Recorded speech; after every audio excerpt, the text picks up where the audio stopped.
మనమందరం ఇక్కడ సమావేశమయ్యేదానికి ఒక కారణం ఉంది. మన అందరి మీద ఈరోజు ఒక గురుతరమైన బాధ్యత ఉంది. ఎందుకంటే ఈ రాష్ట్రంలో నారావారి నరకాసుర పాలన జరుగుతోంది. సో ఈరోజు వైఎస్ఆర్ కాంగ్రెస్ పార్టీలో ఉన్న ప్రతి మహిళ, ప్రతి కార్యకర్త ఒక సత్యభామలాగా ఈ నారావారి నరకాసుర ప్రభుత్వాన్ని అంతమొందించే విధంగా నడుం బిగించాలని కూడా ఈ సందర్భంగా మీ అందరినీ కోరుకుంటున్నాను. ఎందుకంటే చంద్రబాబు నాయుడు వచ్చి దాదాపుగా ఏడాది అవుతుంది. ఈ ఏడాదిలో ఆయన సాధించింది ఏందయ్యా అంటే అరాచకాలు, అఘాయిత్యాలు, అత్యాచారాలు, అవమానాలు, అక్రమ కేసులు, వేధింపులు, ఇవే సూపర్ 6. సో ఈ సూపర్ 6 ఇవ్వడానికి ఉత్సాహం చూపిస్తున్నాడు తప్ప మనం మహిళలకు ఇచ్చిన వాగ్దానాల్ని నెరవేర్చాలన్న చిత్తశుద్ధి వాళ్ళకి లేకపోవడం అనేది మనం అందరం కూడా గమనించాలి. ఎందుకంటే జగన్మోహన్ రెడ్డి గారు అధికారంలో రాకముందు మహిళలకి ఏమేం ప్రామిస్ చేశారు, అధికారంలో వచ్చిన తర్వాత అవన్నీ ఎలా ఫుల్ఫిల్ చేశారు, అవే కాకుండా చెప్పని అనేకం కూడా మన కోసం ఎలా చేశారో మళ్ళీ నేను ప్రత్యేకంగా చెప్పాల్సిన అవసరం లేదనుకుంటున్నా. ప్రతి కుటుంబంలో ఎంతమంది ఏ స్కీమ్కి అర్హులో కులం, మతం, పార్టీ చూడకుండా అందరికీ అన్నీ అందించారు కాబట్టే ఈరోజు మనం ధైర్యంగా గ్రామాల్లోకి వెళ్ళగలుగుతున్నాం. మీ రోజమ్మ గారు అడుస్తుంటారు, అర్థమైందా రాజా? నేనంటున్నా, రోజమ్మ గారు అర్థమైందా రాజా? అందుకేనంటున్నా, ఎందుకు భుజాలు తడుపుకుంటున్నావు? ఎందుకు నీ పత్రికలో, నీ ఛానల్లో అవినీతి మాకు సంబంధం లేదు, కావాలని చంద్రబాబు గారి ప్రభుత్వం రాస్తుందన్న. కావాలని రాయటం అంటే ఏమి బుర్రలేదా మీకు? బుర్రలేదా మీకు? మీకేం అడ్వకేట్స్ లేరా? మీకేం న్యాయవాదులు లేరా? సిట్ దర్యాప్తు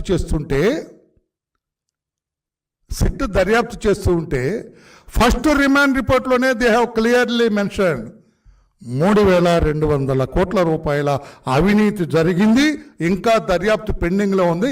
there line of investigation first case diary అంటారండి. Case diary, first case diary remand రిపోర్ట్కి ఎంక్లోజ్ చేసి వాళ్ళు ఇస్తారు, కోర్టులో సమర్పిస్తారు. Then it will become a open document.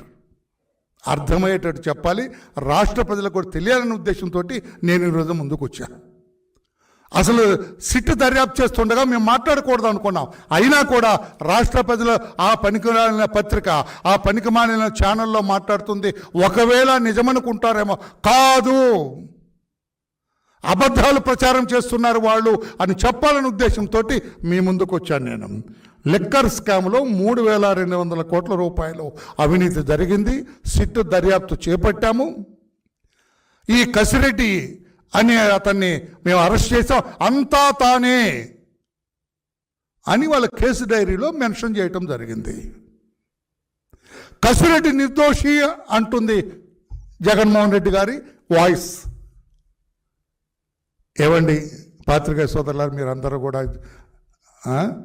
మీరందరూ నిష్ణాతులు. మీరు దుబాయ్ నుంచి మారు పేరుతో, దొంగ పేరుతో వచ్చి ఇక్కడ దొరికాడు వాడు ఎక్కడ నిజాయితీ పడ్డ అవుతాడు సార్? కామన్ మామూలు ఇద్దరు మాట్లాడుకుందాం, సామాన్యులు ఇద్దరు రిక్షా వాళ్ళు మాట్లాడుకో.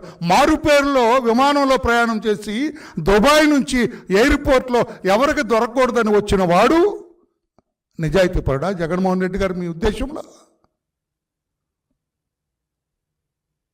దుబాయ్ ఎందుకు వెళ్ళారు? అందరూ దుబాయ్ ఏంటి కేంద్రీకృతం? ఏముంది దుబాయ్లో? ఏముందరా అక్కడ? అందరూ అటే పరిగెత్తుతున్నారంట.